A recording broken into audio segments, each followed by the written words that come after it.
yang didukung juru kampanye. Bahwa dari sisi hukum positif mengenai pemilu saat ini, pola komunikasi pemasaran juru kampanye yang melekatkan citra dirinya kepada kandidat atau pasangan calon tertentu bukanlah tindakan yang melanggar hukum. Namun, endorsement atau perlekatan citra diri demikian sebagai bagian dari teknik komunikasi persuasif potensial menjadi masalah etika manakala dilakukan oleh seorang presiden yang notabene dirinya mewakili identitas negara, di mana seharusnya presiden bersangkutan berpikir, bersikap, dan bertindak netral dalam ajang kontestasi pemilih pasangan presiden dan wakil presiden yang akan menggantikan dirinya sebagai kepala negara sekaligus kepala pemerintahan. Bahwa kedudukan presiden di Indonesia sendiri menurut Mahkamah memang dilematis antara posisinya sebagai kepala eksekutif atau pemerintahan hasil pemilihan umum, sebagai kepala negara simbol kedaulatan negara, sebagai kader dari partai politik yang mengusungnya dalam pemilihan umum, sekaligus sebagai warga negara Indonesia yang secara asasi mempunyai hak berpolitik antara lain mewujud dalam bentuk mendukung atau tidak mendukung calon atau kandidat tertentu. Bahwa menurut Mahkamah mutlak diperlukan kerelaan presiden petahana untuk menahan atau membatasi diri dari penampilan di muka umum yang dapat diasosiasikan atau dipersepsikan oleh masyarakat sebagai dukungan yang bagi yang salah satu kandidat atau pasangan calon dalam pemilu. Kesediaan atau kerelaan presiden yang demikian, serta kerelaan para petahana di level masing-masing yang menghadapi kemiripan situasi dengan posisi kondisi Pilpres tahun 2024 ini, inkasu petahana kepala daerah, merupakan faktor utama bagi terjaganya serta meningkatnya kualitas demokrasi di Indonesia. Bahwa namun kerelaan adalah wilayah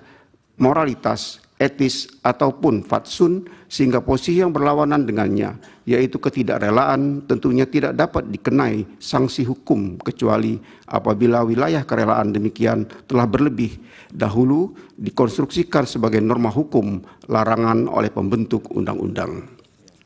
Bahwa berdasarkan fakta hukum serta indikasi yang terungkap dalam persidangan sebagaimana diuraikan di atas, Mahkamah tidak menemukan landasan hukum untuk dilakukannya tindakan terkait dengan ketidaknetralan presiden yang mengakibatkan keuntungan bagi pihak terkait.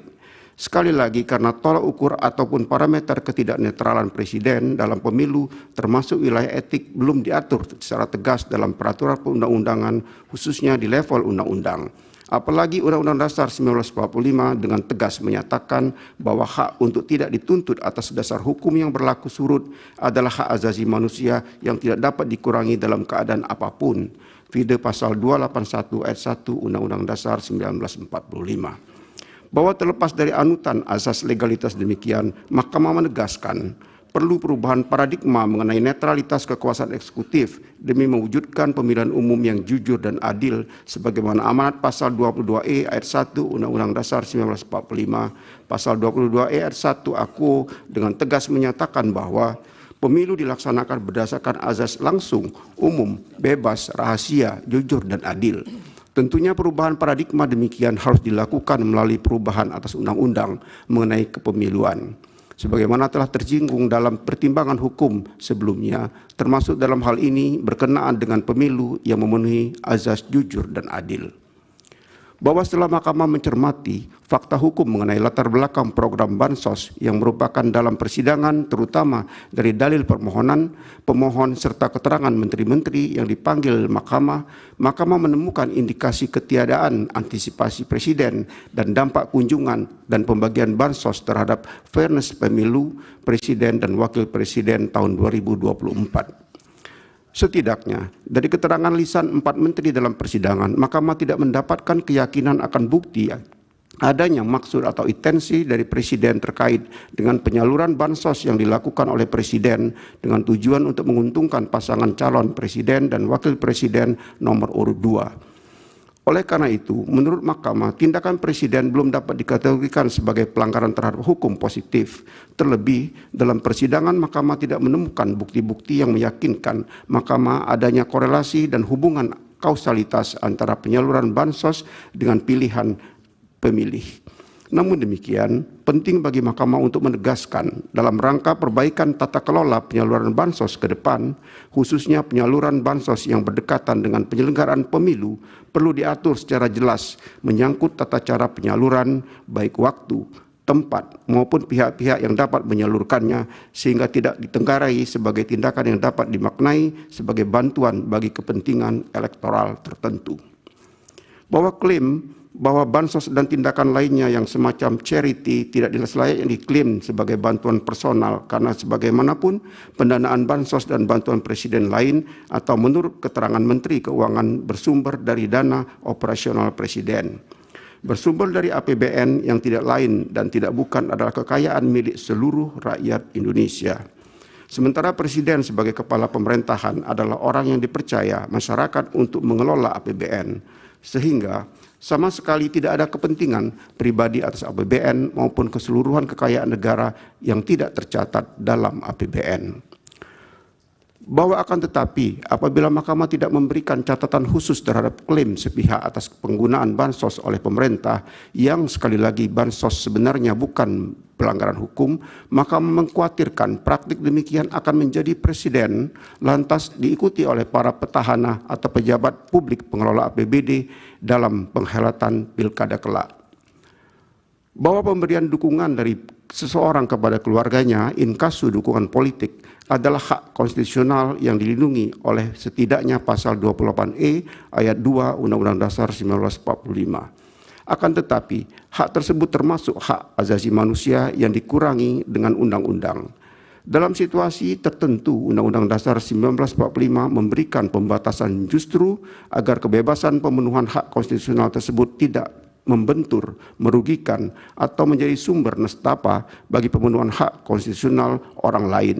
PD pasal 28J ayat 1 dan ayat 2 Undang-Undang Dasar 1945.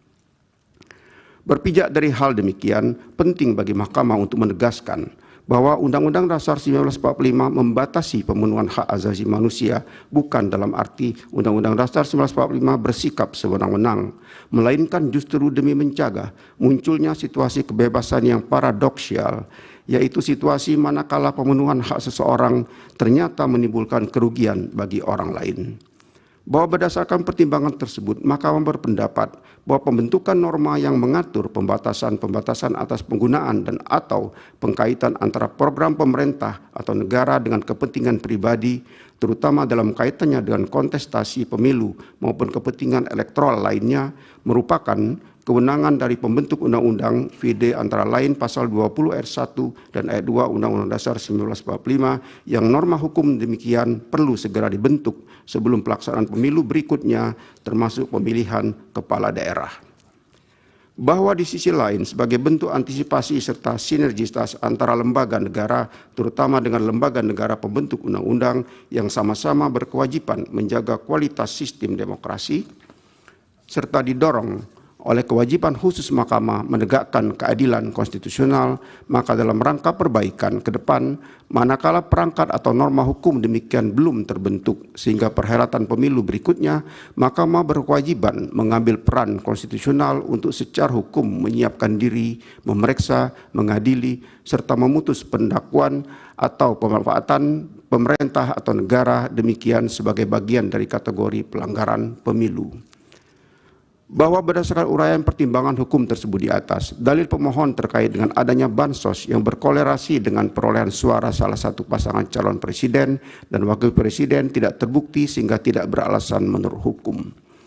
Menimbang bahwa selanjutnya pemohon mendalilkan telah terjadi pengangkatan pejabat kepala daerah yang masif sebagai implementasi